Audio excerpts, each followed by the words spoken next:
More than half of all companies globally are family-owned or operated. Family businesses contribute 70% of the world's GDP and account for 65% of jobs. Their voices are important. Their stories must be told. Brought to you by the award-winning publication, Tharawat Magazine. This is the Family Business Voice with your host, Ramia El-Agami. On this episode of the Family Business Voice, we speak to Philip Grindell about what it means to be safe in the digital age. Philip's background as a Scotland Yard detective and his work in British intelligence gives him an in-depth view on just what can threaten our safety. And now he's applying those insights to the world of private security, helping business owners, politicians, and other high-profile clients stay safe, both online and in person. Enjoy this episode with Philip. Philip, one of the main things that occurred to me to ask myself as a question once I realized what it is that you do, what it is that you're an expert in, is whether I actually have a definition for what safety means, what feeling safe means in the 21st century. And it's been something that's been bothering me because I really don't have a clear-cut answer to that, because naturally things have changed for our societies, especially over the last 20 years, quite radically.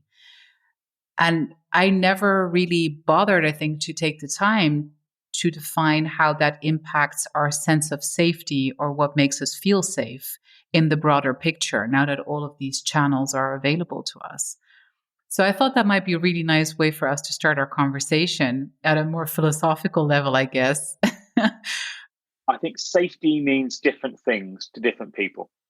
When we think about safety and we think about risk, if we look at risk, we have a term where we call about, your tolerance of risk, and we all have a different ones. I've got a quite high tolerance of risk because I spent most of my life in those environments. My wife will have a very different tolerance of risk because she hasn't worked in those environments. And in the same respect, I think my feeling of safety will be different to yours and different to everyone else's. So I think it's a very personal experience. But ultimately, I think safety and feeling safe, because I think we're talking about feeling safe rather than being safe, because I think they're, we've talked before, and they're two very different things. And certainly from my perspective, in terms of what we're trying to do at Defuse, it's much as it about feeling safe. And I think that's about free from anxiety around something that you consider to be a threat. Now, if you feel unsafe, and by that you mean you're worrying about what's on the internet, or you're worrying about somebody getting information about you, or you're worrying about some external demise to you based on what's coming out the internet, then you feel unsafe.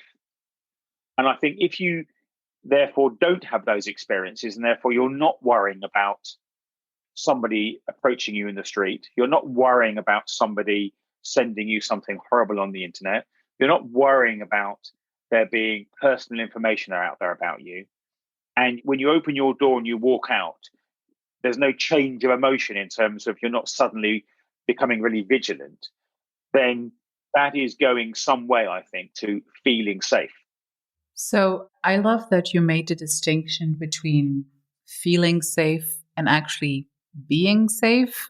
A large part of our discussion today is going to revolve around, is your family business safe? Like, not just on an individual level, but as an organization, are you actually safe? And, if we look at that distinction, say like, okay, so you might feel safe, but you might not be safe as a business, as an organization, as an enterprise. What do you think are the most common weaknesses that you come across that people tend to underestimate in their organizational armor, if you will, to safeguard themselves against cybercrime or any other types of threats?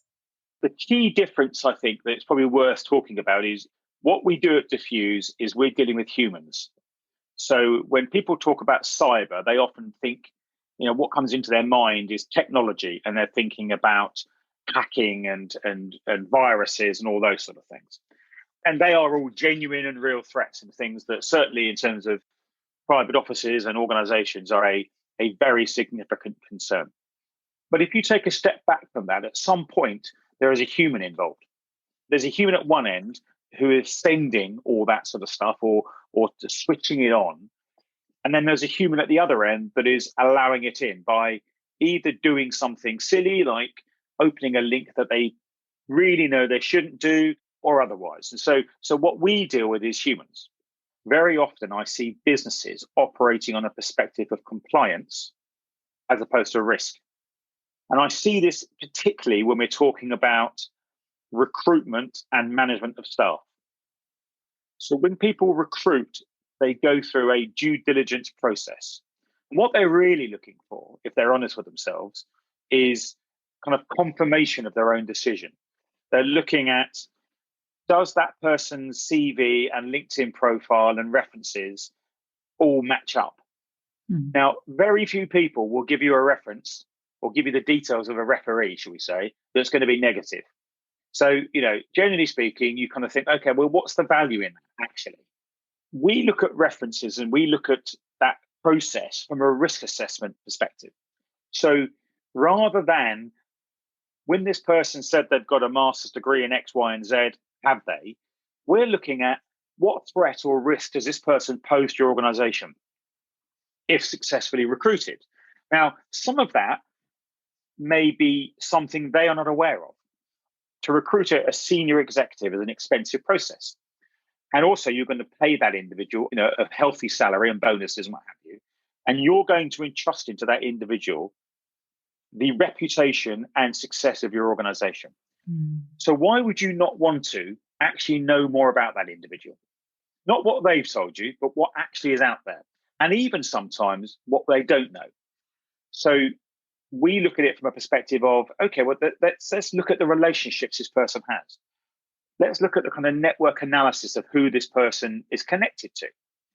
Because you probably would want to know if actually they're connected to somebody who's a significant competitor of yours. But I think we also need to recognize that people change. People's views change, people's relationships change, people's beliefs and priorities change. So we do, for instance, we do a monitoring process. Now, what we don't do is monitor your social media. We're not looking at all your personal messages and wondering, snooping into your life. But what we are doing is we are making certain parameters and certain keywords that if they are mentioned, there's an alert.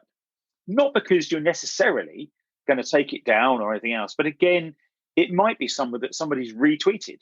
And the individual probably may not even know it's there or may not understand the context based on how that fits into your organization's values. But again, as we're in this era now where reputation is everything, if you are in a family office or if you are in an organization and you make certain comments, they may have a direct impact on the reputation of the family, the organization, and your career. And so I think, we need to be monitoring what's happening at certain levels of the business so that we can be made aware when things change or be made aware when something does happen that may cause us a risk. What's interesting about this is that in a cyber physical world, you're still terming actually that the human is still the greatest source of the threat, which is quite interesting to me because I think we've started talking about these threats more in terms of the technologies but the technologies remain the tools, right? Like to execute these threats or to execute malicious behavior. But let's talk about the role of technology in all of this, really. How do we create a healthy relationship with technology in this context? Well, I think the first thing I'd say is it's neither a friend nor a foe. It's kind of both.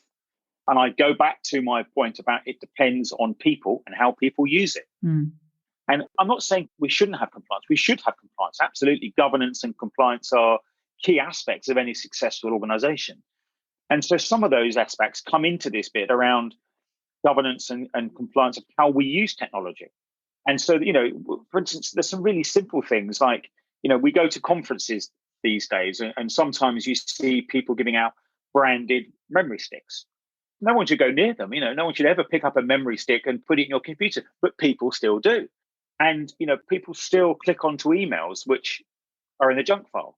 These are all human issues that allow technology to cause us problems. And equally, I'm going through a process myself where I'm moving platforms in terms of who's managing my emails. And I'm relying on humans to help me do that. And it's you think it'd be really simple, but it's not. Now, I don't have the technological skills nor the time to do it. So we rely on other people to help us in these things. So again, it comes down to humans doing things. But I think we have to have a healthy relationship with technology because, the idea that you don't work with technology is just a fallacy now. We are communicating now because of technology. Everything we do is based on a technological interaction, particularly under the current climate with the pandemic around the world and that have you, where, if we went back, trying to work out now, sort of 25, 30 years, and we had the same pandemic, we wouldn't be communicating with anyone. We'd be writing letters to each other and that would be it. So we have to recognize how important a part that is in our life, and we can't see it as a threat. I think if we see it as a threat, it becomes a threat. It's just something we need to manage. And if everyone, followed all the rules, then technology would pose less of a threat to us because we wouldn't be giving it the opportunities and there wouldn't be the vulnerabilities. So I think, again, it's about those kind of, that is where compliance comes in. The family's reputation is so directly linked with the business's reputation, and it has a huge impact on it. So what do you see more often? Do you see more often that it's actually the behavior of a shareholder that represents a threat to the enterprise itself? Or is it the other way around? People at a certain wealth level get a lot of negative attention and potentially get, blackmailed and threatened and that kind of thing. What scenario crops up the more often, and how do you deal with each one respectively? So I tend to deal with things in a perspective of insider threats and outsider threats. So internal and external threats. And if certainly we're talking about internal threats, and that includes a family member or somebody in the organization of significance whose behavior causes an issue. When we're looking at internal threats, they rarely happen without some sort of grievance or some sort of issue emerging. It's when someone doesn't get the promotion they wanted or the bonus they wanted, or they've been disciplined, or they've lost a deal, or something's happened that's caused them to change their loyalty and their trust to the organization. Yes. Now, we rarely see, we do see, but we rarely see somebody whose motivation for joining the organization is as an insider threat. That's kind of fairly rare still, thankfully. So I think, on the insider piece, I think, again, it's about communication. It's about understanding that when somebody does have a setback, they may be vulnerable. And therefore, that's when they may need, to have an arm around them and brought back into the fold, or to have a bit more of a conversation around, yes, you didn't get this, but, let's talk about it. Let's see how we can progress from here. And, I think when we've looked at insider threats very often, there tends to be a catalyst for why that's happened. And that catalyst is being ignored. Now, sometimes it's external in terms of there's a family breakdown, or there is a debt issue, or there is some other issue. But again, I think if you know your staff or you know your family, you get to understand those issues. Then if you look at the external threats and you look at what's coming in, from elsewhere in terms of the threats that you're seeing, yeah, we get quite a bit of that. And I think we're going to see more of it. I think that's going to be an increasingly regular pattern for a number of different reasons. I predicted some time ago that we will see a backlash, certainly within the UK, economically from COVID. Because at the moment, for instance, in the UK, we have this furlough system, which we've extended now till October this year, I think. But when that finishes, a huge amount of people are going to be made redundant because they will know the organizations will no longer be able to afford to keep them, potentially. Now, those people will feel left behind very often, and they'll watch as the organizations they no longer work with begin to flourish again, and the bonuses start to get paid again. And within that cohort of ex-employees, you will get some that become quite hostile. And we've already started to deal with this in terms of hostile ex-employees. And they will then start to target senior people in your organization, even if that senior person wasn't there at the time when they were made redundant. And so that's where we're seeing a great deal of external threats from. We're also going to see, I think, increasingly threats to organizations and family businesses from, increasing activist businesses, increasing activist movements around some big subjects, around energy. We're moving out of very often moving away from some of the old energy sources of oil and gas, etc., and moving to sort of cleaner energy in many ways. And so people have very strong views about some of these things, and they will target those organizations who they don't consider are complying with their perspective on how quickly this should be happening. And so we see lots of external threats coming in from that direction. So I think there's two separate elements there, and they require a different response. And I think that's also the reality I think that many of us already face. And maybe also that's not being communicated. Because I think, especially when it comes to the external threats, I think the person under threat, or like the, whoever gets threatened or whoever gets picked basically for the threat, there's a sense of it's a very overwhelming situation to deal with, right? Like, so, and I mean, how do you respond? How seriously do you take it? Like, there are certain things that I firmly believe that can and should be ignored, but then there's others that you shouldn't, right? Like, as you also point out, like there definitely are things that are to be taken seriously, because how do you know whether someone is at that breaking point where it becomes really dangerous? So if I start from the beginning, I would make the argument that there are different types of dangers. So there is the physical threat, there is the reputational threat, and there is the psychological threat. Mm. First and foremost, I think most organizations need to encourage a culture where they recognize that these threats exist. Mm-hmm. And they recognize that that needs to be part of the conversation around senior people's experience of having this incoming. Now, the truth is that my experience has been that most senior members of staff often never see what's coming in. It's filtered through their chief, their executive, their PA, however their structure's set up. Where I see things going wrong very often is that there's an assumption and a reliance that if there is an internal security department, they will deal with what's going on. Trouble is, very often, they've got no idea what's going on because the administrative staff, for want of a better phrase, haven't been trained and don't know what to look for. Mm-hmm. And therefore, when they're seeing communication coming in, they are unable to identify what might be dangerous and what might be just the ramblings of a unhappy or mad person. I would make the argument that most security professionals are unskilled in dealing with those or interpreting those scenarios because it's a specialism. And therefore, I think it's good to have an external, I would say this obviously, but it's good to have an external consultant that you can refer to. So that's one of the things that we do for a lot of our clients is train them, and then we're there should they need to sort of run stuff by us.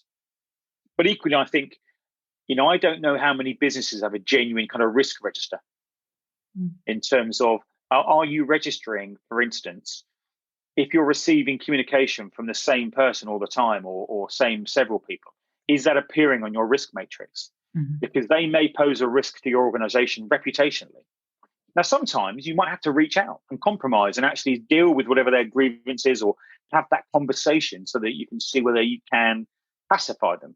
Because what we do know is that in nearly all cases, it's driven by some form of grievance. Mm-hmm. Now, that could be real or perceived. So we've had scenarios where chief executive is being targeted because an ex-employee feels their pension has disappeared. And actually, it's not true at all. It's just a perception they have, or it's miscommunication, or misunderstanding a media article or something. And by actually reaching out and engaging with that individual, we're able to pacify the situation very quickly. Mm-hmm. Rather than just ignoring it and thinking, oh, they'll go away. How accountable do you feel we should be holding the tech companies that are obviously in charge of the channels that then reach us with those threats? So I'm talking social media, Facebook, Twitter, Instagram. What's your stance on that? Are you an advocate for stricter rulings on those tech companies as well? Yes and no is the simple answer. I think they have a responsibility. I think they have a responsibility to improve their reporting mechanisms. Mm-hmm. I think my experience has been that very often the most harmful content is often context-driven content. And that's quite difficult for AI to pick up, particularly when we're thinking about every culture around the world. Even in the UK, something that's said in Manchester can mean something very different when it's said in London. So in order to accurately kind of manage that without suppressing freedom of speech and expression, which again is different in every country in the world in terms of the tolerance around it, I think we're asking probably too much at sometimes. My personal view is we go back again to people. And I think, we're dealing with people here. I think we need to make it the consequences of people's actions more relevant to what they're doing. Yes. So, and also more immediate. So my view has been for some time that rather than saying to somebody, right, you're banned from Facebook or you're banned from Twitter, etc., my personal view is we should be saying you're banned from the internet. Because, and I make the analogy that certainly in the UK, if you are driving a car and you're doing it whilst you're drunk or you're doing it recklessly and dangerously, you will probably have your driving license taken off you for a period of time because you are assessed to not be able to competently use that piece of equipment. Yes.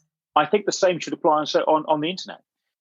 I feel like the Internet of Things is yet another dimension to this whole security and safety discussion. For instance, I'm hyper aware of the fact that my watch is talking to my phone, is talking to my computer, is listening to everything I'm saying.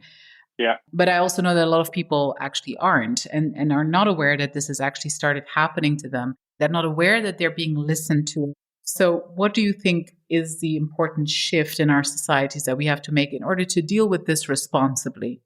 Well, education, firstly. I think people need to understand, that we have all these devices increasingly relying on internet. Listen, I have a daily argument with my phone because all of a sudden, on my watch rather, all of a sudden I'm chatting and Siri will interrupt and say something, and I'm like, what's it got to do with you? So I get this whole kind of argument. But what strikes me that when you log on to a new website, it will often not make you change your password. For instance, when you log on, you have to have a new password. Interestingly, certainly in the UK, and I can only speak for the UK at the moment, when you get your broadband issued to you, from whoever you're getting it from, it comes with a set password, and yet nobody ever changes the password. And there's no requirement to change the password. It should be, this is your password for the next 36 hours. You need to change it in the next 36 hours because we don't do that. So I think there's some educational needs around that. There are devices you can use that can minimize your in terms of external hacking into your internet thing. Certainly when in the stalking environment, we've seen a great deal of that where people are now, every bit of stalking I now deal with is cyber stalking. So that's, people don't tend to be looking through people's windows now. They don't need to. They look through the window of their webcam or their TV or something. So that's, again, it's about changing your password regularly. It's about using VPNs so that actually you can hide where you are and people can't access your IP address. It's about understanding that, if there is a breakdown in relationships and people move in and out, don't just change the locks, change all your passwords so that individual can't actually then hack back into your systems and, make you think you're going mad because your answer machine's going off at 3 a.m. or something. So I think this, again, it comes down to people. Again, it comes down to processes and just, doing those simple things. Sometimes I think we just need some checklists about, welcome to your new home. Here's a few things you need to do, welcome to your new piece of tech. This is what you need to do. You need to be making sure you've done this, this, and this. So again, I think it's about education. It's about compliance. It's about recognizing the risks. Philip, thank you so much for telling us about, I guess, how to feel safe, but also be safe through different patterns of behavior in the 21st century. I hope that a lot of our listeners can implement some of the things that you've just said, like quite quickly in their organizations, but also in their private lives. I love the tips that you gave about the eternal discussion around changing your password, which seems such an easy thing to do, and yet so few people actually do it. Fantastic advice. And thank you so much for being on the Family Business Voice with us today. It's been a real pleasure. Thank you. Thank you for listening to the Family Business Voice. Subscribe to our channels now on iTunes, TuneIn, Stitcher, or Spotify to be notified of our weekly episodes.